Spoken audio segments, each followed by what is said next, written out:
Hello and welcome to Modern Cardboard's June 2020 updates. In this monthly installment, we're going to look at a couple things. First, news of what's going on with the channel. Then we'll cover a little bit of news with the industry, just a little bit. Then I'll take a diversion and show you a trade that I made with my son. I want to talk a little bit about a game that I bought on the Geek Market, and that's my first experience with the Geek Market. And that's over on Board Game Geek. And then lastly, we're going to look at comments from all of you that have come in on the last few videos. So let's get started.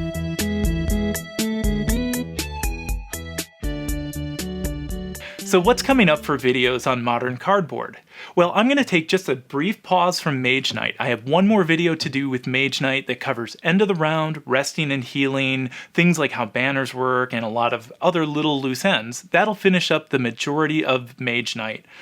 But before I do that, I'm going to cover another game, and that game is actually set up in the other room, and I'll announce that once I release it. But it's a game that I did receive feedback from the May 2020 updates video, and I'm really excited about it. It's one I've really wanted to get. It's actually one that I got from the Geek Market that I'll talk about in just a minute. Alright, so I'm recording this in June of 2020, and June is typically when Origins happens in Columbus, Ohio. However, Origins, as a lot of us know, has been canceled this year, and that's usually one of the stops that I make every year is the Origins Game Fair in Columbus at the Convention Center. However, right now we have Origins Online taking place at the same time. So I really hope you get to attend. By the time you see this, it's probably going to be over, so if you attended, I hope you enjoyed it. I'm looking forward to see how that goes, see how online conventioning goes, and then also looking forward to Gen Con later this year. Online, of course, as that's been canceled too.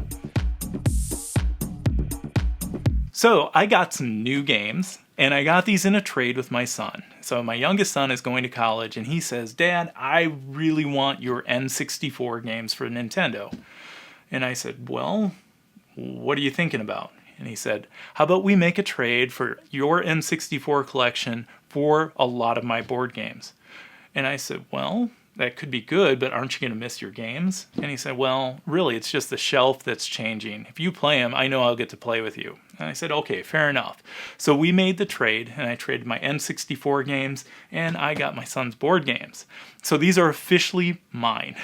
So the games I'm adding to my collection is The Witcher. Has a very cool quest element. I've played the solo and multiplayer. Chungus game a lot of you may have heard of called Rising Sun from Simon Games. This game to me is a good blend of Ameritrash and Euro. I think I've played it a few times. The biggest challenge I have is getting it to the table because you have to have 3 players to get it to the table, and there's not a solo player variant that I know of. If anyone knows of a good homebrew solo player variant for this, let me know in the comments. Alien Encounters, or let's say Legendary Encounters Alien Edition, by far my favorite thematic game. It made me go back and watch my least favorite Alien movie again, Alien 3, because I loved the Alien 3 scenario so much in here that I thought, well, maybe I'll give the movie another chance. But really love this one, good solo player variant as well. Then the last one that I got is Big Trouble in Little China. This is maybe a sleeper, maybe a lot of people haven't heard of, but when we play this with my son, it's the only game I have that has like a board you flip over, where you play through the first part of the board, flip it over, and then you have the end scenario. This game captures what the movie was about, but also adds some elements that weren't in the movie that I think add to the game quite nicely. It's a fun one, really thematic, and if you like Big Trouble in Little China, you'll like this one for sure. So there's a couple comments that I'd like to bring up that I got from the Mage Knight videos. A couple of them I think are really good, just small little clarifications here and there. One of them is from Ken Chagnar. Ken Chagnar says, "There's an exception when you get units as a reward." And this would be like the reward you get from conquering an ancient ruin site. So you conquer the ancient ruin site, defeat whatever enemies are there, or something like that, and then you get the reward. And let's say units are the reward. So he goes on to say, if you would level up to get a command token for the new unit, you can wait to get the reward until after you level up. So you can level up, that way you have another command token, and then you can play your unit. So another Mage Knight comment that I got was from Urel, and he says, just a tiny correction, and this is on the Start Here video where we go over like setup and what the game's about for Mage Knight. Just a tiny correction. When setting the dummy player, one should also take its skill tokens.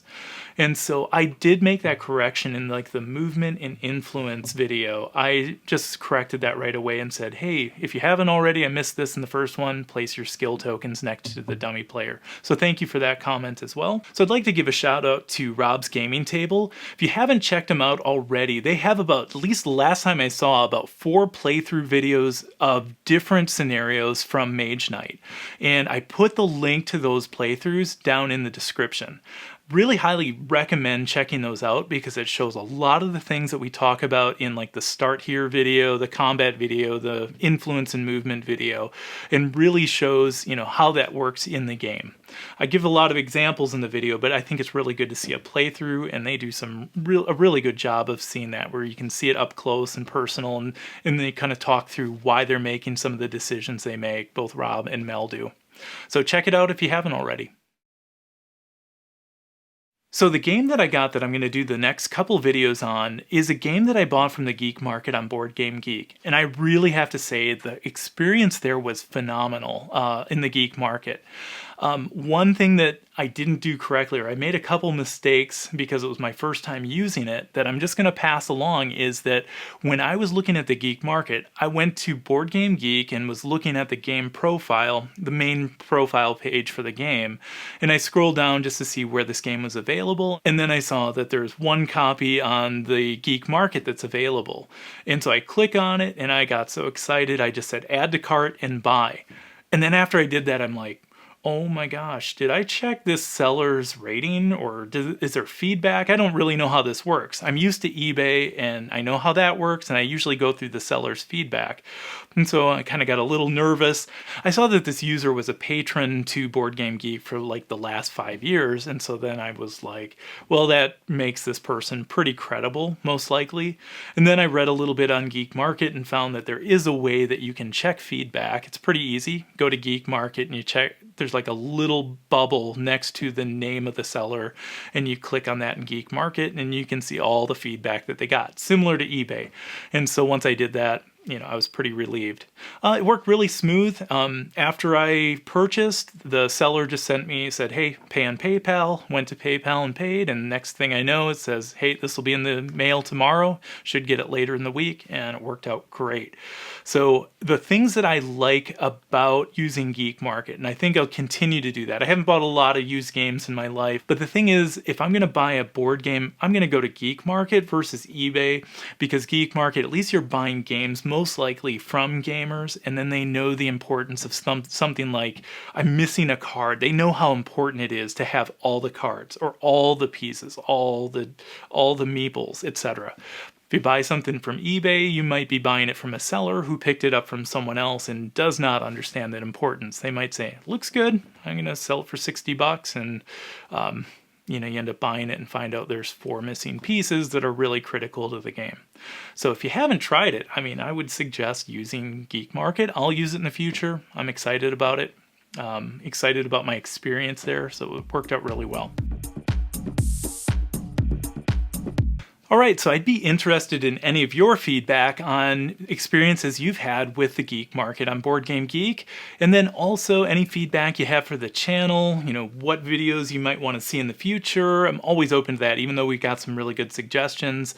And then any other feedback, it's like, hey, your sound isn't good enough, or, if you did this with video, maybe that would be better, something like that. Always open to that feedback as well. So look forward to hearing from you in the comments, and we'll talk to you next time.